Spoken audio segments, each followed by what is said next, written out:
Good afternoon, everybody. Today we are going to talk about two separate learning styles. One is called the social learning style, and the other one is called the solitary learning styles. These are what we call secondary learning styles. What is a social learner? A social learner is a type of student that they learn best through communication with others, whether it's verbal, nonverbal. Social learners love being around other people, working in groups or teams, and overall they thrive through social interaction. They are often seen as a social butterfly, as they like spending as much time with others. Social learners love sharing their knowledge with others, but they also love listening to their peers. Social learners are well known for their ability to read people and are sometimes called people smart. This is the unique ability to help them understand what goes on around them. Some of the characteristics of these social learners are they like to hang out with large groups of people. They do well with study groups or any kind of collaborative activity. They struggle working alone, especially on projects. They are vocal and are not afraid to ask questions. They prefer social activities. They are good at understanding others. They can interpret tone, gestures, and facial expressions of others. They are natural leaders. They usually don't have trouble making new friends. What are some of the study tips and activities for a social learner? It is important to note that being a social learner is a secondary learning style, like I said. The primary learning styles are visual, verbal, physical, auditory, and logical. Make sure to check these other learning styles to help determine what your student's primary learning style is. Social learners typically socialize with those that share their same primary learning style. One of the best ways to get your social learner engaged is to allow them to work with other people. If you are homeschooling, parents can work just as well as another student does. Do not be afraid to defy the age barriers when allowing your social learner to have conversations with others. It doesn't matter if a social learner is talking to an adult or another student their age or even somebody younger to them. Learning is still happening and your child is engaged. It is great for your child to join a playgroup or an after-school club that allows your child the opportunity to see others outside of school and have discussions, whether it is fun or educational. Scouts or karate are great examples.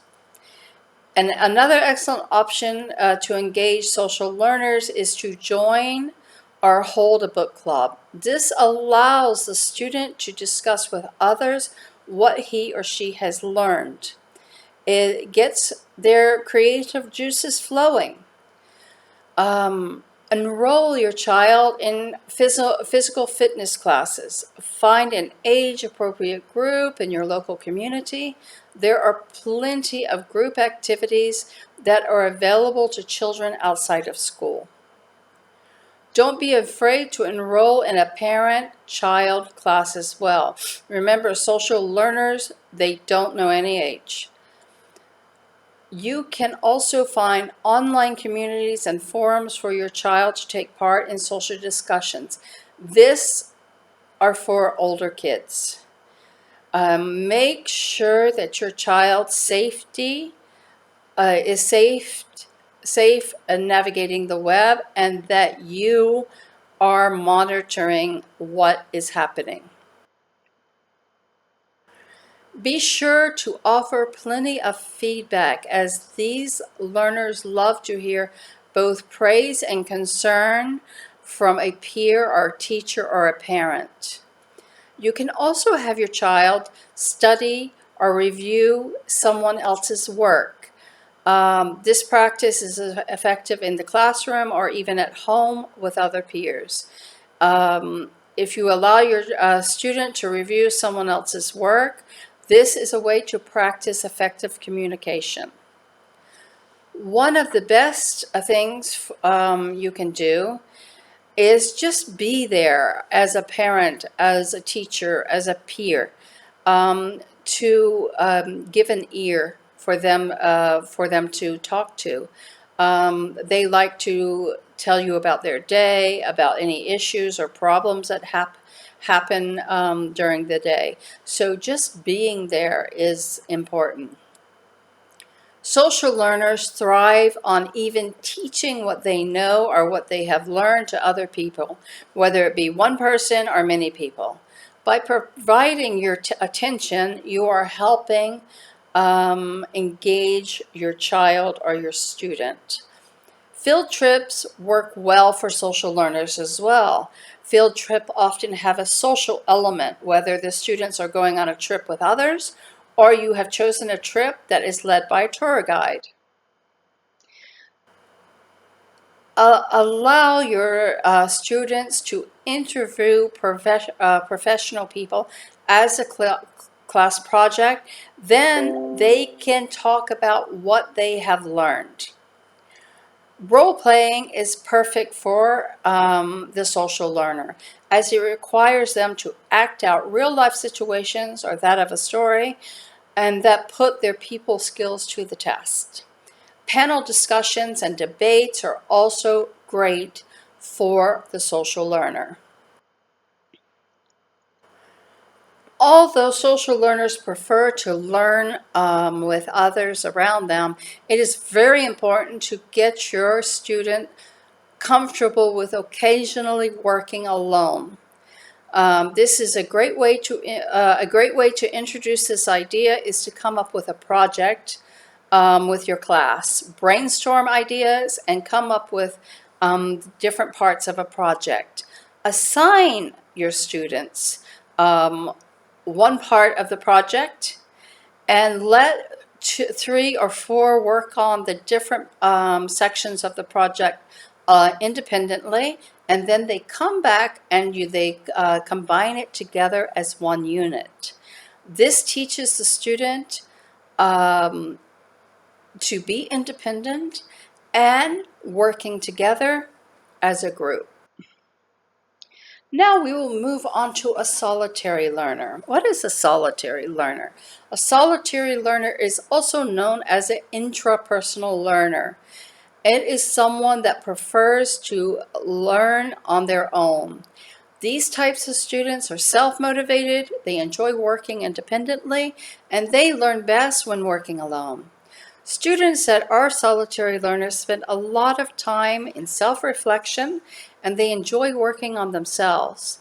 These learners are they also favor a quiet environment, both for personal and academic lives.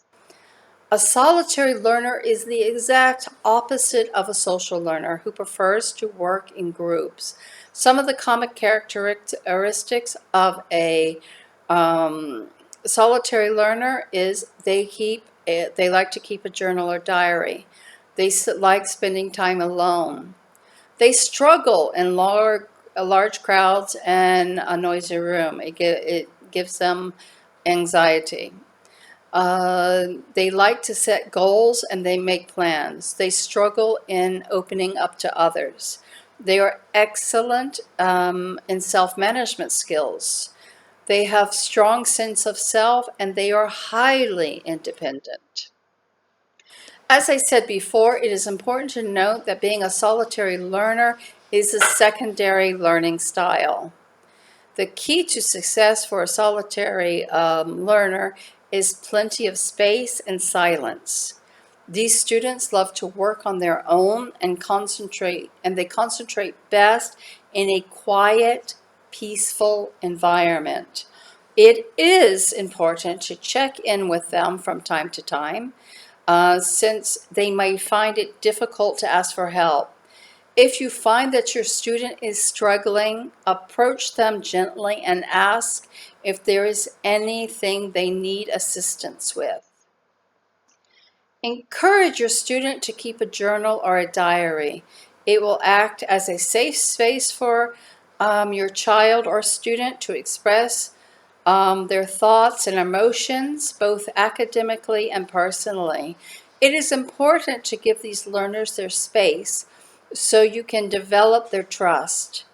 Building this trust is important and allows your child to express any issues or struggles they may be having. Assign your student learning goals with their personal interests and beliefs. This will motivate them and increase their confidence. Try to plan out lessons around personal interests. For example, if you have a student that is fascinated with aviation, you can ask them to create a timeline on the history of aviation or put together a list of important figures in the field of aviation. Field trips in nature work well for the solitary learner to engage them. These learners will enjoy the opportunity to explore on their own, and they will gather questions and observations about the world around them. Expose your student or child to more social opportunities. Start small. Ask questions about what they might be reflecting on. You can introduce projects with both individual and group elements and practice these skills. Make sure to have a wide assortment of books, websites, and videos for your child or student to access. Since solitary learners are highly independent, it is easy for them to find subjects they are passionate about, and don't limit them when it comes to topics. Make sure that solitary learners have a quiet space to go when they are working or just want time alone. This can be in their bedroom or a study room in the house or even perhaps the library at school. Use lists and check items as they are completed. Solitary learners enjoy taking advantage of this when they are studying, as it helps them to stay motivated and complete their tasks. Deepen an understanding of study materials by trying lessons on familiar topics. By establishing connections between personal experience and lessons, you motivate your learner to stay engaged. Okay, this finishes our subject on solitary and social learners, and I will see you in the next lesson. Have a great afternoon.